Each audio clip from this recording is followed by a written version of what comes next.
This is our update of our application for USCIS naturalization or N-400. So this is January 25th and until now it's already February 8th. February 8th, that's the first letter that we received from the USCIS. So this is now how it was shown is our application and the process that we've been through.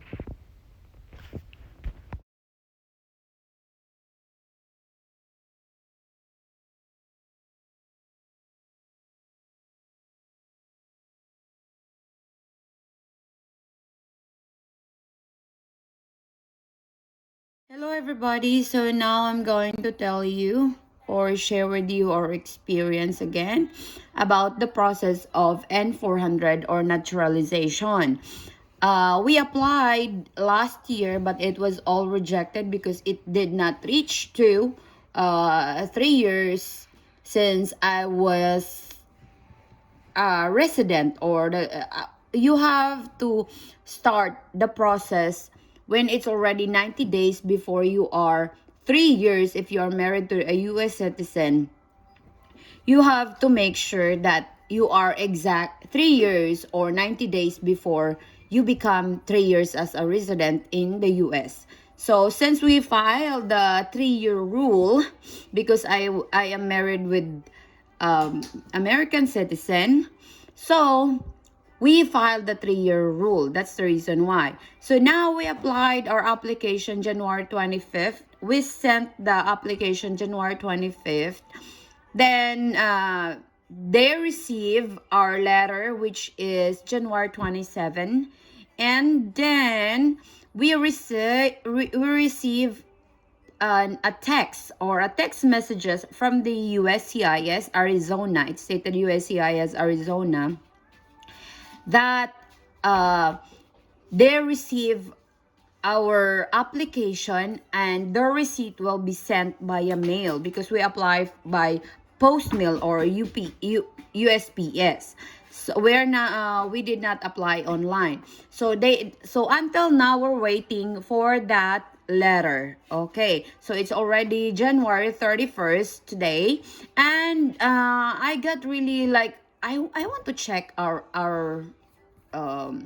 process. I want to check our receipt or our case. So now this is what I have seen.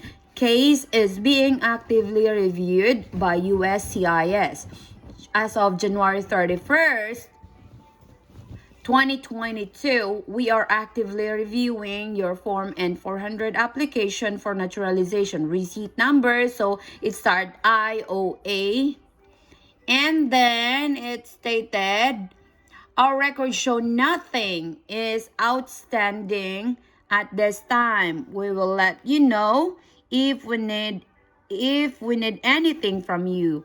If you move, go to www.gov address change to give us your new mailing address. So that is what it stated right now.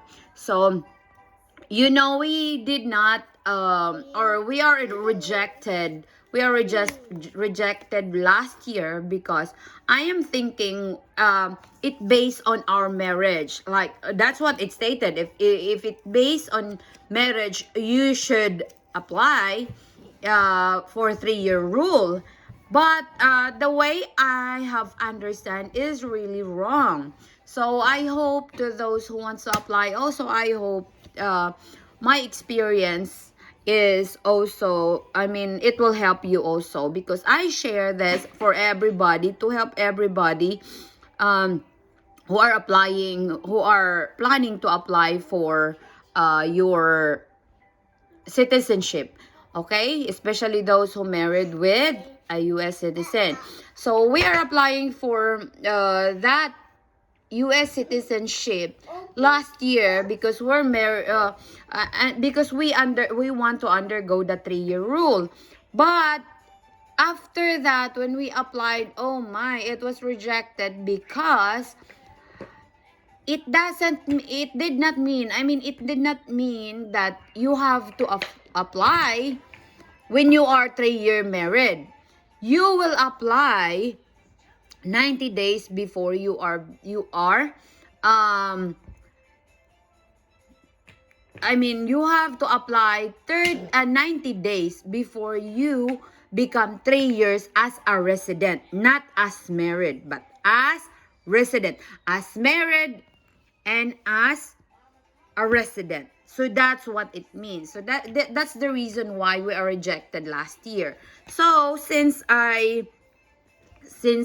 since I know about that, when I read the letter, so I check online and it stated there we can apply by January 22nd, 2000 or 2022. So by January 2022, we can apply. So what I did, that rejection that we have before or last year, we sent it again this year, which is January 25th already. And then this is now what's going on. Case is being actively reviewed. And then I'm waiting now our letter from the USCIS. Maybe it's outside now, but I have to wait. It's still 8 a.m. so I have to wait. Maybe today it will arrive. So I will continue this video when I receive that letter from the USCIS.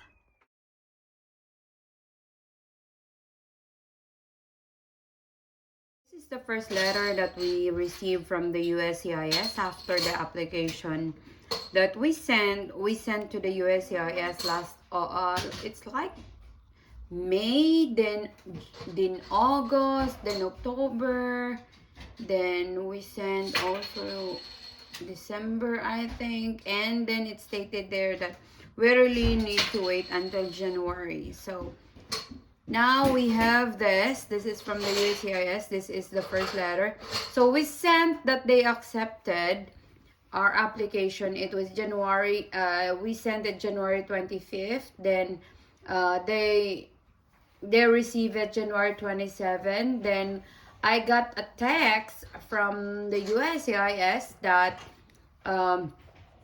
our application, it shows the application receipt, and then it stated there we have to wait it for the mail, and this is the mail that we're waiting. So that is January 25th, then January 27, then January 28.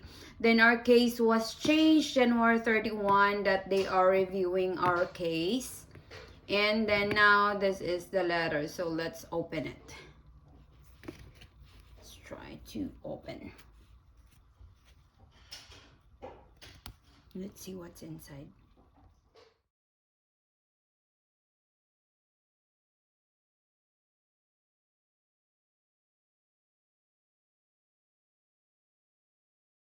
This is now the USCIS are telling us. Last January 29, I received a message that we're going to receive this I-797 notice of action for my application for N-400. So it stated also January 27, that was the time that they received our application, and the notice date is January 29. So it's just really fast, and I hope the citizenship interview will be done early. And I will show you also, it stated there that they're going to get a biometric for me, or they will just schedule the interview. It stated here, upon receipt of all required record checks, we will schedule you to appear for an interview at the local USCIS field office. If we determine you must submit biometrics, we will mail you a biometric appointment notice with the time and place of your appointment. But mostly, people nowadays always told me, or anybody, they really said that the biometric will be used on the time that we get our green card. Those biometric are reused. So I hope it's just reused, and after that we will receive an interview notice soon. Yeah. So that's it. That's what we receive right now. And thank you for watching our updates for this naturalization interview. And I'm going to make more video also about the things that I have studied, especially nowadays. Well, anyway, it really stated here. I will show you. It really stated here USCIS is switching back to the 2008 version of the civic test, because as you can see also that 128 civic questions version 2020, it's really hard to understand. And if you will really check it all, it's just the same. It's just almost the same meaning with the 2008 version. So that's why I'd rather choose the 2008 version than the 2020. But thanks God, it really stated here they're switching back to 2008. It's a lot easier for us to memorize, or not just memorize, but understand what is the history, what is the economic system of United States, all of that we can understand clearly in 2008 version. So thanks God they will switch on it. And